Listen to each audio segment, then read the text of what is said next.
अब हम इसमें कवर कर रहे हैं एलिमेंट्री ऑपरेशन। इंपॉर्टेंट है, मैट्रिक्स का सबसे इंपॉर्टेंट पार्ट यही है और इसमें से क्वेश्चन भी आता है।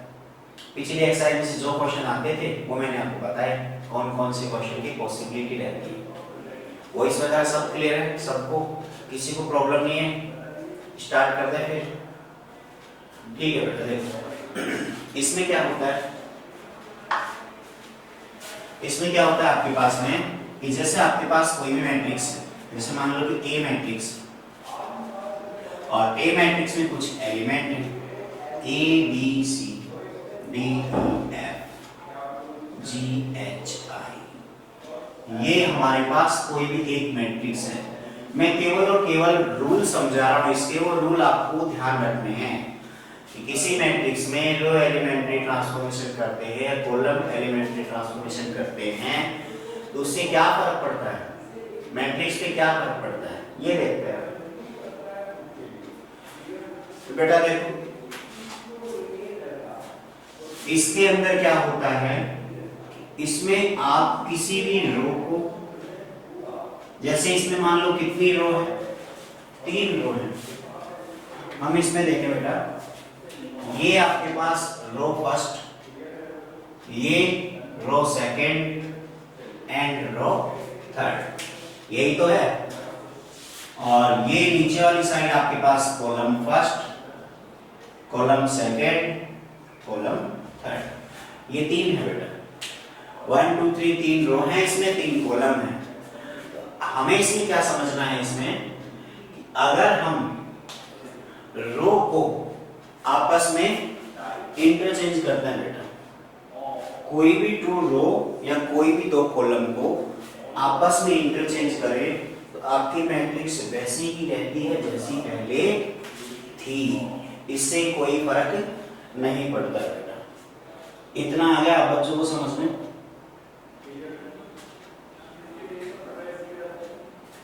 जैसे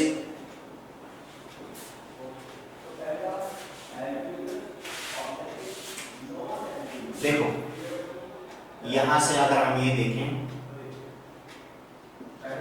अगर हम रो 1 को इंटरचेंज करें रो 2 के साथ, रो 1 को इंटरचेंज करते हैं रो 2 के साथ, तो ये पूरी मैट्रिक्स अगर ए के इक्वल है, ये पूरी मैट्रिक्स अगर ए के इक्वल है तो चेंज करने के बाद भी जो मैट्रिक्स आएगी वो भी किसके इक्वल रहेगी, ए के इक्वल ही रहेगी बेटा। जैसे मान लो कि यहां से मैंने लिखा रो 1 टेंड्स टू रो 2 और रो 2 किस में कन्वर्ट हो रही है, रो 1 में, तो सेकंड रो के फर्स्ट की जगह आ गई डी ई एफ और ये आ गया ए बी सी और जी एच आई, ऐसा आप लिख सकते हैं। ये होता है रो ट्रांसफॉर्मेशन, मतलब रो को आप इंटरचेंज कर सकते हो, कोई भी 2 रो है उनको इंटरचेंज कर सकते हो। सेकंड कोई भी कॉलम, जैसे मैंने लिखा C1 और C3 लिख दिया मान लो, तो यहां भी आप ए को कन्वर्ट करके ऐसे कैसे लिख सकते हो। जैसे मैंने लिखा C F I B E H A D G, यही तो आएगा। तो फर्स्ट कंडीशन क्या है बेटा, इसमें आप रो को ट्रांसफॉर्म कर सकते हो, रो को चेंज कर सकते हो इंटरचेंज, कॉलम को भी आप इंटरचेंज कर सकते हो। सेकंड कंडीशन, कोई भी 2 कॉलम है, कोई भी 2 कॉलम आपस में उन दोनों को इंटरचेंज कर सकते हो। कोई भी 2 रो है आपके पास उनको भी आप इंटरचेंज कर सकते हो। फिर इसके बाद बेटा हम देखते हैं किसी रो और कॉलम को इंटरचेंज करने के बाद क्या होता है, देखो ध्यान दो सारे बच्चे, इतना सबको समझ में आ गया, सबको आ गया, गर्दन हिल जानी चाहिए आपकी मेरी आवाज नहीं पहुंचती आप पंकज कुमार को सबसे पहले समझ में आया, वेरी गुड। दिमाग बाहर निकाल के बैठा था बच्चे, सबसे पहले समझ में आ गया, वेरी गुड बेटा। पंकज वीडियो ऑन कर एक बार, करेगा मिस्टर पंकज। इसको रफ कर दूं क्या मैं? ये फर्स्ट और सेकंड प्रॉपर्टी लिखवाइए। प्रॉपर्टी फर्स्ट और सेकंड, इसको मैं रफ कर दूं। आप लोगों ने अगर थोड़ा बहुत लिख लिया हो तो हमें केवल इंटरचेंज करके देखना था बस। रो 1 को रो 2 के साथ किया था, कॉलम 1 को कॉलम 3 के साथ कर दिया। ये तो इंटरचेंज वाला साइन हो गया जहां दोनों तरफ हमने एरो लगाए।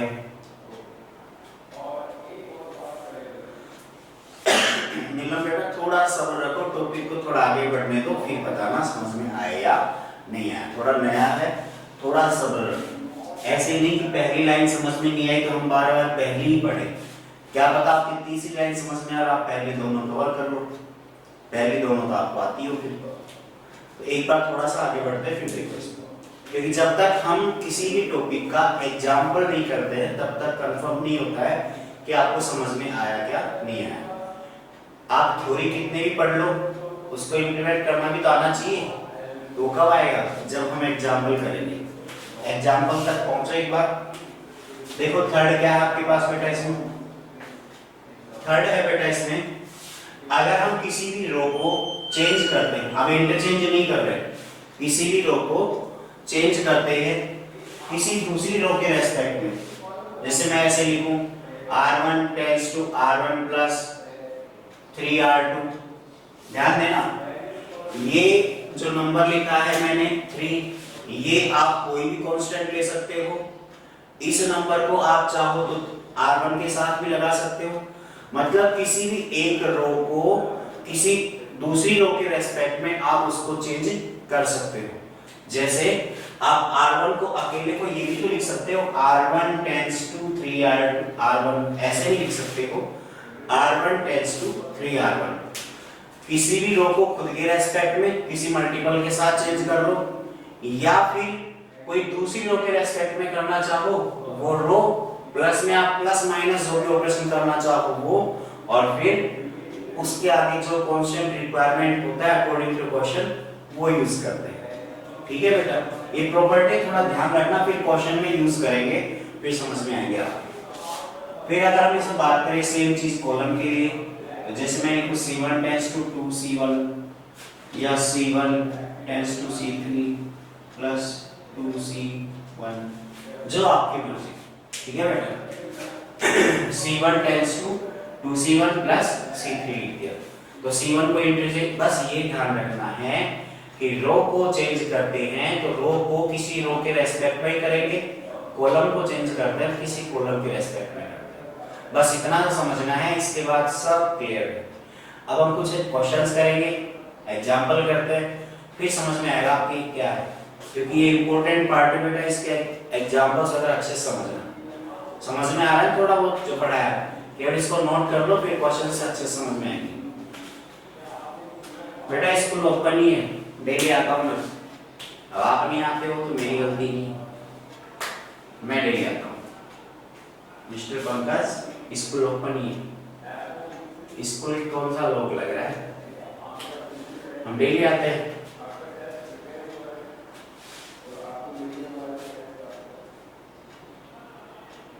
हाँ बेटा 3 और 4 आएगा, अभी लिखने से नहीं आएगा, समझाऊंगा मैं क्वेश्चन में तब आएगा। आप तो थोड़ा सा लिख लो कि हाँ ये भी होता है, जब इसको यूज करेंगे तब अच्छे से समझ में आएगा। ये कोई पूछा थोड़ी जाएगा कि R1 इक्वल्स टू क्या होता है, कोई नहीं पूछेगा। 3-4 क्वेश्चन करेंगे फिर समझ में आएगा कि R1 इक्वल्स टू क्या यूज करना है, क्यों करते हैं, क्या आएगा इससे, वो सब देखिए। देखो बेटा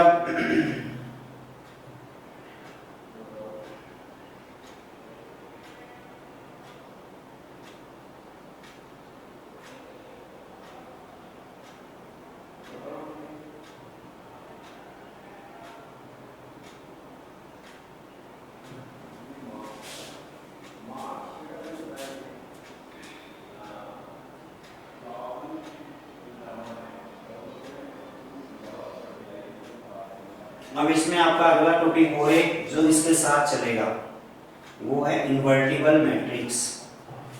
इन्वर्टिबल मैट्रिक्स क्या होती है, फिर हम क्वेश्चन करेंगे उसमें समझना, बस थोड़ा सा बेसिक लिख लो इन्वर्टिबल मैट्रिक्स का। क्या होता है ये देखते हैं।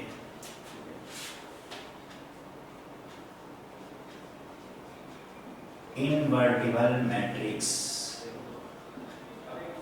इनवर्टिबल समझते हो ना बेटा, इंग्लिश तो आपकी बहुत अच्छी सारे बच्चों की। इनवर्टिबल, इनवर्टिबल मतलब जिसका इनवर्स फाइंड किया जा सके, वही होता है इनवर्टिबल,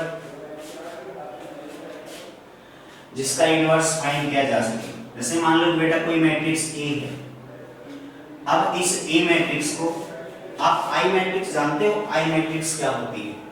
आई मतलब आइडेंटिटी मैट्रिक्स, जिसकी वजह जिसमें सारे डायगोनल के एलिमेंट 1 होते हैं, तो आई मैट्रिक्स होती है। ऐसा मान लो थोड़ी देर के लिए ए कोई मैट्रिक्स है और मैं अगर इसको किसी दूसरी मैट्रिक्स से मल्टीप्लाई कर दूं, दूसरी मैट्रिक्स से मल्टीप्लाई करूं बी से, तो आपका आंसर अगर आई आता है, ध्यान से समझना, केवल बेसिक डेफिनेशन है। ए मैट्रिक्स कोई दे रखी है, हम अगर ए मैट्रिक्स को किसी दूसरी मैट्रिक्स से बी से मल्टीप्लाई करें और हमारा आंसर आई आए, क्या आए?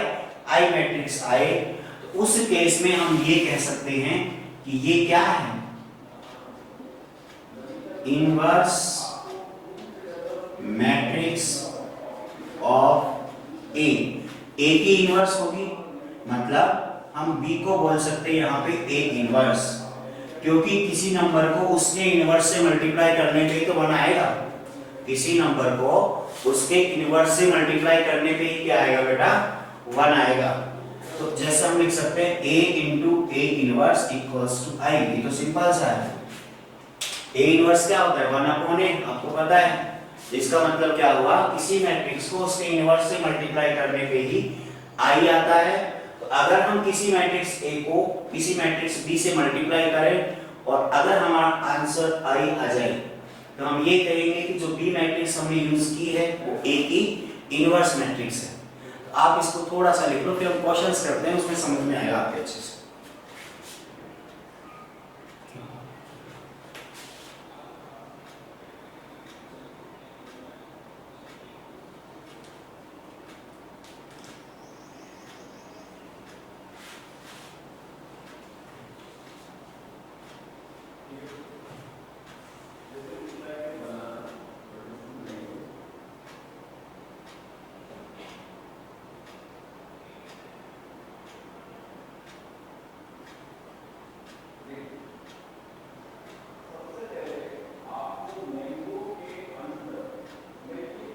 नोट कर लिया तो रिप्लाई कर देना, फिर हम आगे बढ़ते हैं बेटा।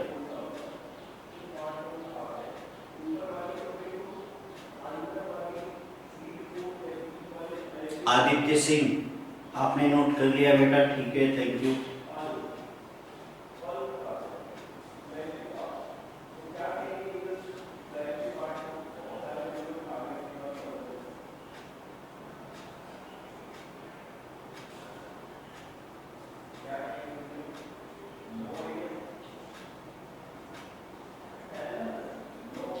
जल्दी से जल्दी नोट कर लो, फटाफट। नोट कर लिया सर, शिवानी तंवर। बाकी बच्चे क्या कर रहे हैं? फिल्म देख रहे हैं मोबाइल में बैठ के? घर वालों से पढ़ने के नाम पे मोबाइल लेते हो, क्या कर रहे हो?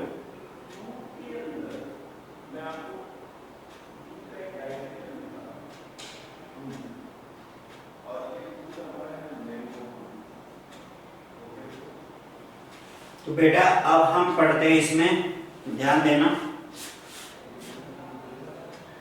मैं आपको जिस अप्रोच के साथ क्वेश्चन सिखाऊंगा आप उस पर फोकस रखना थोड़ा सा। जिस अप्रोच के साथ हम क्वेश्चन करें वह अप्रोच समझ लेना, फिर किसी भी क्वेश्चन में कोई प्रॉब्लम नहीं आएगी इस पूरे चैप्टर में, जो क्वेश्चन बच गए हैं। नहीं तो आप उसमें रो एलिमेंट्री या रो कॉलम ट्रांसफॉर्मेशन लगाते ही रह जाओगे और क्वेश्चन आएगा नहीं, इस बात की गारंटी है। इसलिए थोड़ा सा ध्यान रखना ना। नोट कर लिया बेटा? दिख रहा मेरे को तुम्हारी कॉपी दिख रही है ऐसे कैसे? तुम्हारी कॉपी तक बाहर निकल के आ रही स्क्रीन से, खुद बोल रही है कि हमने नोट कर लिया सर, आगे ही पढ़ाओ। ठीक है, पढ़ाते हैं।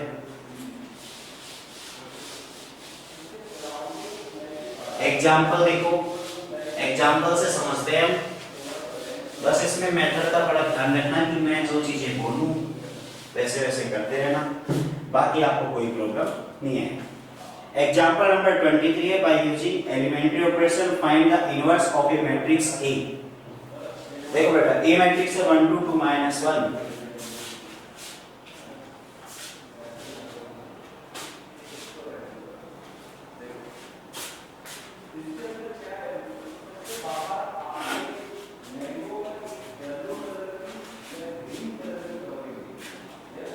देखो बेटा, ए मैट्रिक्स है कोई भी आपके पास 1 2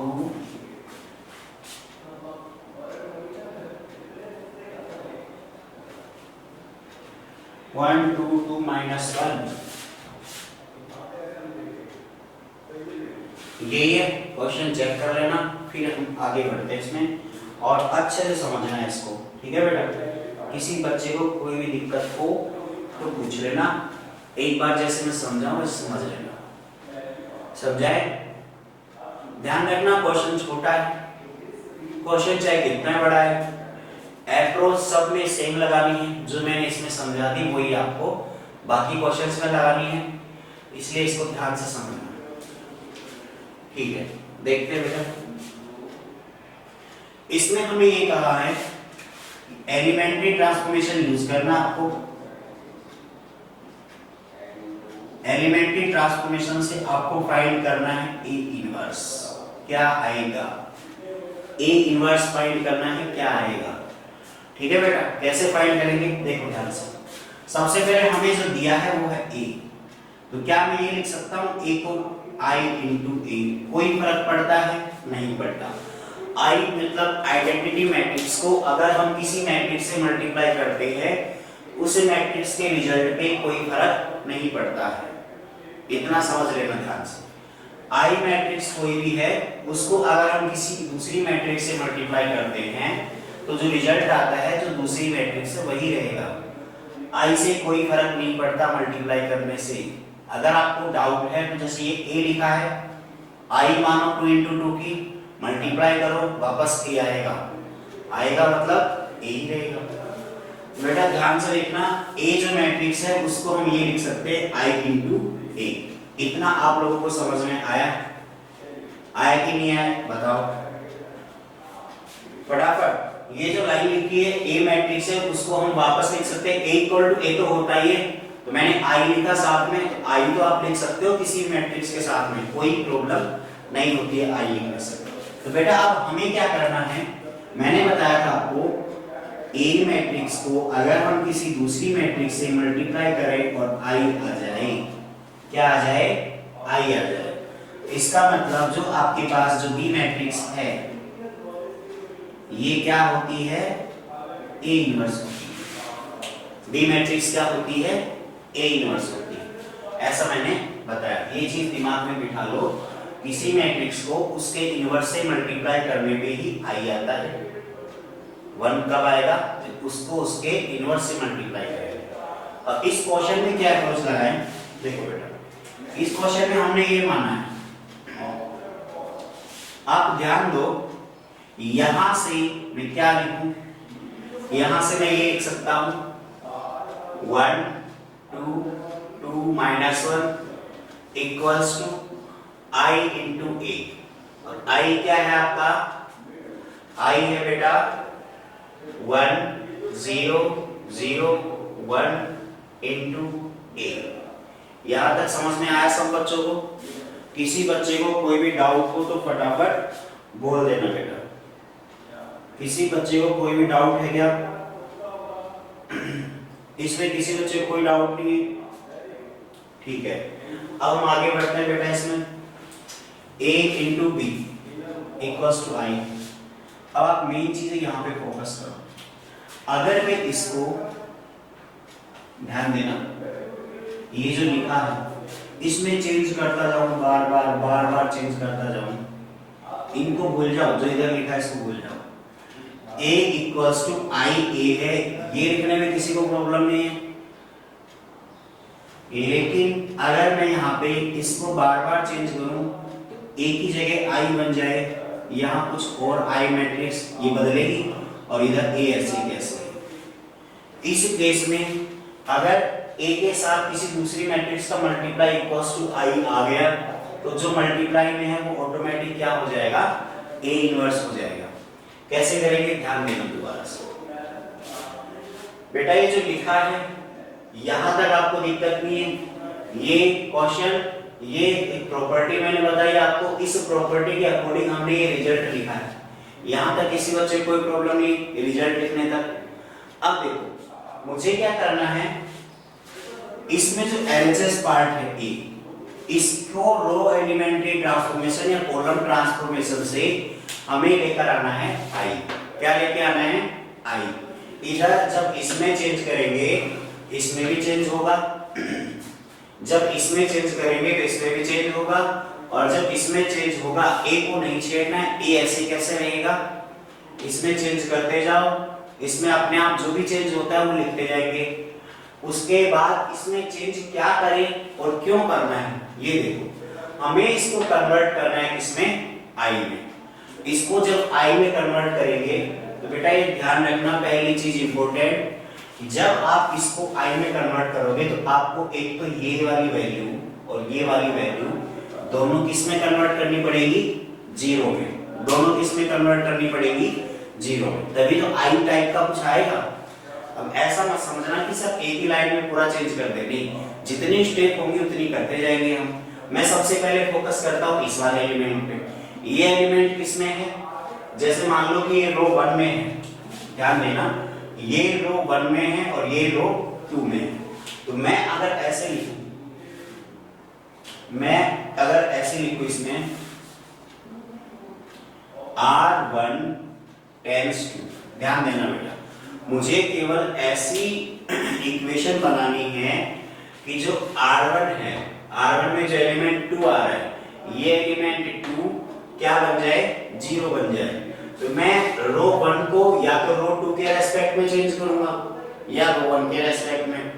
तो रो 2 के रेस्पेक्ट में चेंज करेंगे तो मैं इसको लिखता हूं R1 tends to R1 plus 2R2। ध्यान देना दोबारा से, मैं लिख रहा हूं कि R1, ये R1 है, इस R1 को ऐड करके लिखूं किसमें, R2 में। अगर हम 2 से मल्टीप्लाई नहीं करेंगे तो 2 और -1 ऐड होगा, देखो बदलेगा कौन, बदलेगा आपके पास केवल यही बदल रहा है, ये तो बदलने की प्रोसेस है। तो जब R1 को चेंज करेंगे हम, तो R1 को चेंज करेंगे तो 2, अगर मान लो ये पूरी प्रॉपर्टी नहीं लगाते, आप डायरेक्ट ऐड करते हो तो 2 -1 1 आएगा। 1 आपको नहीं चाहिए, आपको क्या चाहिए, 0 चाहिए यहाँ पे। तो 0 की जरूरत है तो 2 में हम क्या ऐड करें, -2 ऐड करें।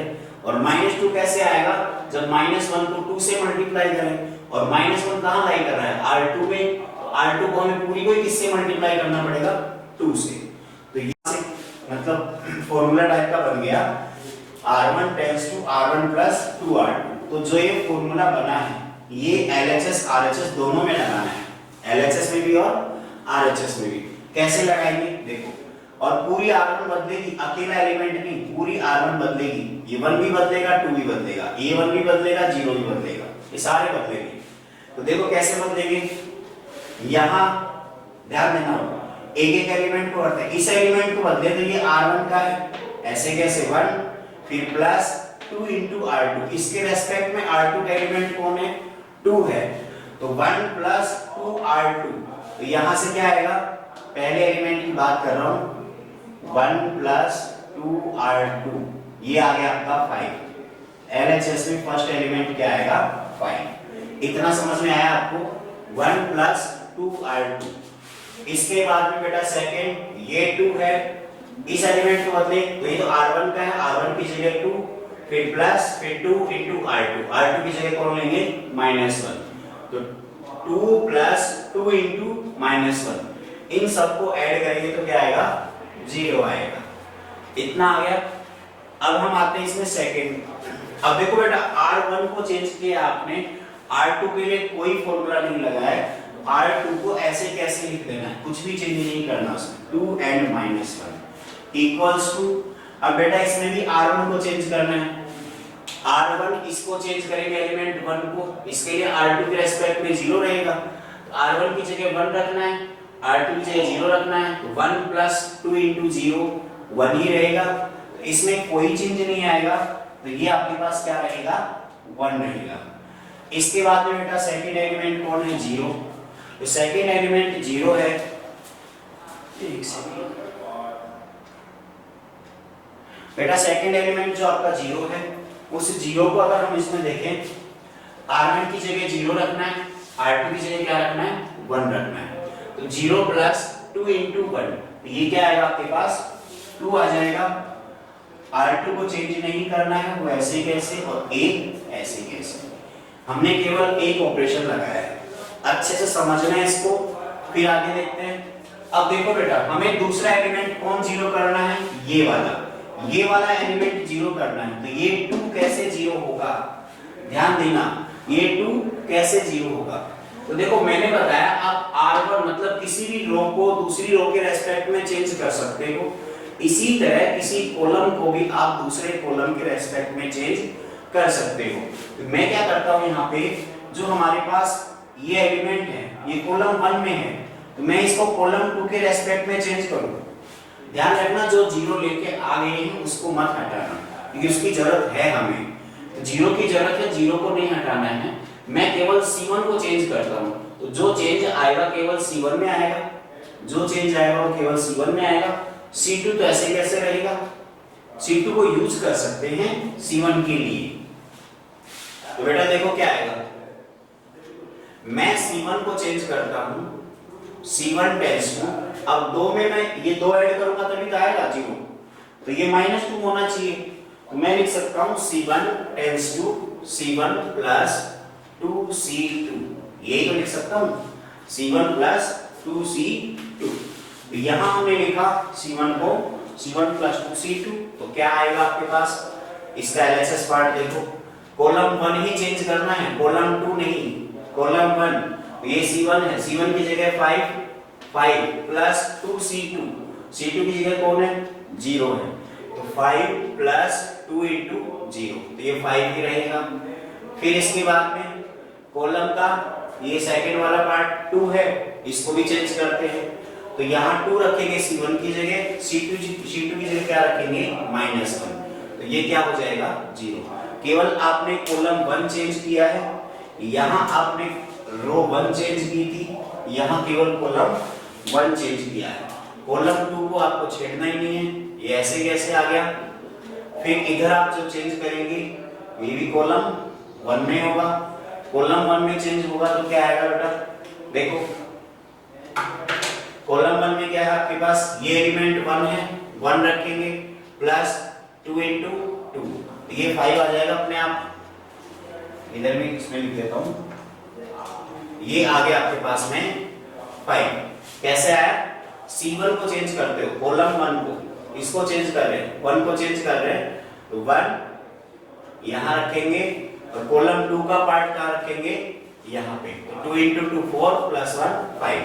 0 को चेंज करेंगे तो क्या आएगा बेटा, C1 की जगह 0 और C2 की जगह 1, तो 0 प्लस 2 इंटू 1, तो ये आपके पास आ गया 2। ध्यान से समझना बेटा। इसके बाद में आपके पास क्या आएगा, कॉलम सेकंड को आपको चेंज ही नहीं करना, कॉलम सेकंड ऐसे कैसे रह जाएगा 2 इंटू एंड 1 और A ऐसे कैसे। अभी तक जो हमने किया वो केवल और केवल इतना किया है कि जो इधर वाली मैट्रिक्स थी इसमें हम 0 0 जहां जरूरत थी वो 0 कर लिए। ये 0 क्यों जरूरत थी, क्योंकि जो आपके पास LHS में A मैट्रिक्स थी उसको आपको बनाना है I, उसको क्या बनाना है I। I कब बनता है, डायगोनल को छोड़ के सारे पार्ट क्या हो 0, तो डायगोनल को छोड़ के हमने सबको 0 कर लिया। अब आइडेंटिटी मैट्रिक्स के लिए एक कंडीशन बच गई, और क्या बच गई कि यहाँ भी 1 होना चाहिए और यहाँ भी 1 होना चाहिए, बस ये 2 कंडीशन बच गई। देखो ये 2 कंडीशन सिंपल सी हैं, मैंने बताया था कि जैसे मैं यहाँ R1 को चेंज करके लिखूं, R1 पूरी लाइन R1 को, यहाँ R1 को अगर हम लिखते हैं 5 से डिवाइड कर दे, डिवाइड बाय 5, R1 को अगर ये लिखे तो ये 1 हो जाएगा, 0 को डिवाइड करते हैं कोई फर्क नहीं पड़ता, R1 को ही R1 के रेस्पेक्ट में चेंज कर रहे हैं, मतलब 5 से डिवाइड कर रहे हैं, यहाँ 5 से डिवाइड करेंगे 1 आ जाएगा, और ये 2/5 आ जाएगा। R1 तो ऐसे चेंज हो जाएगी पूरी, तो ये 1 आ जाएगा, 0 ऐसे कैसे। R2 क्या लिखे बेटा, R2 को यहाँ पे 0 है, और ये क्या लेके आना है, 1 लेके आना है, तो इसको हम लिखते हैं -1 इंटू R2। एक ही बात है, लिखते हैं दोबारा बेटा, क्या बनेगी, R1 को चेंज किया, 1/5 से मल्टीप्लाई 1 और 0, ये 1 और 2/5। बेटा इसके बाद में हम करते हैं R2 को चेंज, -1 से मल्टीप्लाई 0 को करेंगे तो 0 रहेगा, ये 1 हो जाएगा, -1 से मल्टीप्लाई करते ही ये -2 और ये -1। ऐसे हमारे पास में LHS में कौन सी मैट्रिक्स आ गई, आई आ गई, आई मैट्रिक्स आ गई। इधर A है, A को किसी मैट्रिक्स से मल्टीप्लाई करने पे अगर आई मैट्रिक्स आती है तो जिससे मल्टीप्लाई किया है वो मैट्रिक्स क्या होती है, A का इनवर्स होती है। बताया था मैंने, ऐसे आपके पास ये एग्जांपल कंप्लीट है बेटा।